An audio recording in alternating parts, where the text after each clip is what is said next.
Maging si Pangulong Bongbong Marcos napapaisip sa tunay na pagkakakilanlan ni Bamban Mayor Alice Guo na iniimbestigahan ngayon ng Senado sa posibleng kaugnayan nito sa ni-raid na Pogo Hub. Personal namang inaksyonan ng Pangulo ang problema sa supply ng tubig sa Cagayan de Oro. Nakatutok si Cyril Chavez ng GMA Regional TV, 1 Mindanao. May mga tanong ang mga senador sa pagkatao ni Bamban Mayor Alice Guo ng Tarlac kung may kaugnayan ito sa ni-raid na Pogo Hub at maging sa kanyang nasyonalidad.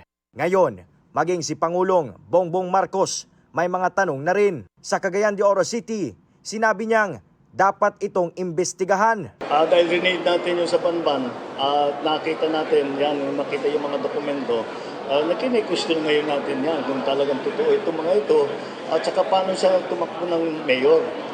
Dahil kilala ko lahat ng mga tiga-Tarlac na politiko eh. Walang may kilala sa kanya.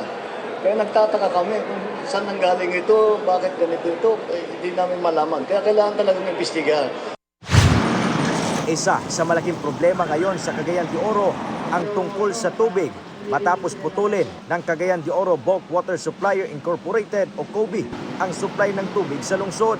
Hindi kasi umano nakakabayad ng utang ang Cagayan de Oro City Water District na aabot na sa 498 million pesos. Naibalik na ang supply ng tubig sa ngayon at para maresolba ang isyu, inaksyonan ito mismo ng Pangulo. Kasama na ang pakikipag-usap sa may-ari ng COBI. Akin ding inatasan ng Local Water Utilities Administration na pag-aralan ang posibleng pamamahala nito sa Cagayan de Oro Water District upang sa lalong madaling panahon ay mapag-aralan ang solusyon sa sitwasyon ng supply ng tubig dito sa inyong lugar. Nagpunta rin sa Iligan City ang Pangulo kung saan namigay din siya ng tulong sa mga magsasaka at mangingisda na naapektuhan ng El Nino.